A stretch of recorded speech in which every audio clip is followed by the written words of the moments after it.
今天简短的跟大家聊一聊，什么是生命的实相。生命的实相就是生命真正的内容、真正的意识以及真正存在的状态。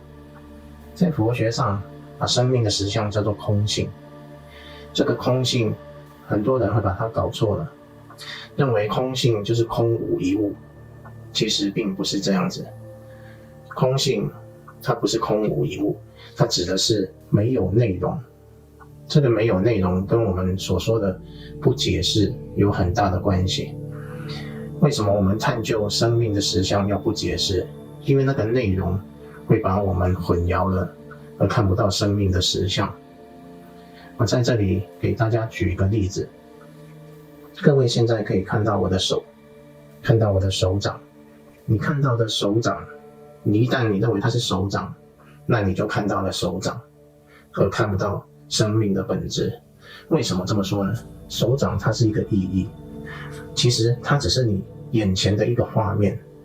你现在正透过你的手机看着荧幕，然后看到了手掌。这个手掌这个意义，它就阻挡了你看到生命的实相，看到真正的含义。其实当你看到任何东西的时候，当下你对它的解释轻松的放下来，你就可以看到生命的实相。在这里我再说一个简单的故事。在唐朝的时候，有一个女皇帝叫做武则天，她笃信佛教，她请了法藏大师到宫廷里面去跟她讲解《华严经》。讲到了某一段她没办法理解了，这时候她希望法藏法师能够有更深入的讲解。法藏法师灵机一动，就看到那个大殿的门口有一对用黄金打造的狮子。那么这对金狮子，他就跟这个陛下说：陛下，你看到这个狮子，你到底看到了什么？陛下就看，他说我看到狮子。这时候法藏法师就请他说：陛下，你再仔细的看一看。陛下突然领悟到，没错，我看的不只是狮子，我还看到了黄金。所以他就跟法藏法师说，我既看到了黄金，也看到了狮子。这个例子各位想想看，今天你看到的是我的手掌，我的手掌如果用黄金打造，那就变黄金手掌。任何东西用黄金去打造，那么它就变成那个东西。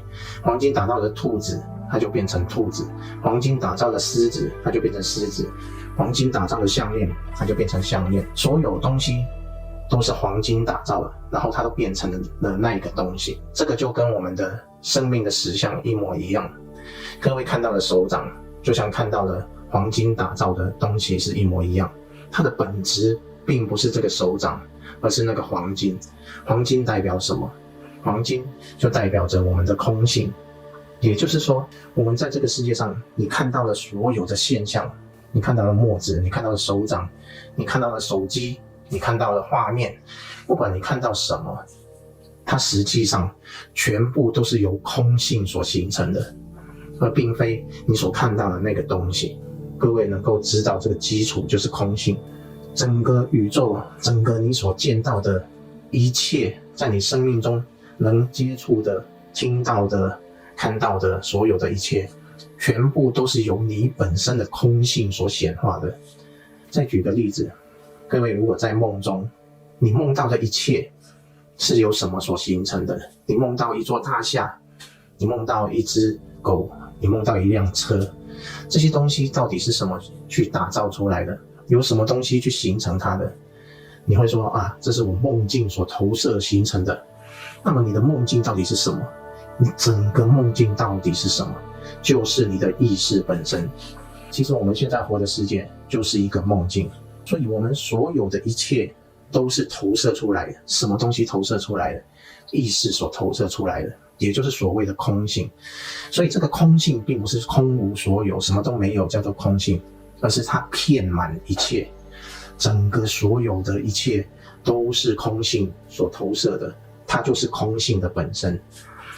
所以当你看到我的手掌，你不解释它是手掌的时候，你会知道什么？你知道你正在觉察着。它就像镜子一样，反映出你的觉察。你因为看到手掌而知道你正觉察着，你因为看到了墨子，所以你知道你正在觉察着。但是你解释了墨子，那你就看到了墨子。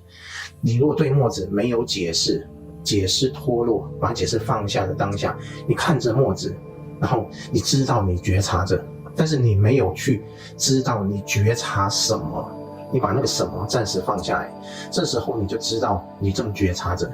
墨子就像一面镜子一样，让你知道你正觉察着，你正觉察着等于你正存在着，觉察就等于存在，就等于空性。所以你见到万事万物的那一刹那，你把你的解释轻松的放下来，这时候万事万物就像镜子一样，让你看到了你的觉察。所以所有的现象都是你的觉察的本身，所有的现象都是空性，所有的现象都是生命的本质。这样子你就能够直接穿透看到生命的本质。今天这个简单的直指，不知道各位有没有一点点感受？要把你的眼界直接穿透契入这样的一个视角，让你的生命能够契入生命的本质。希望各位能够有一点点觉受，这个不是手掌。各位再见。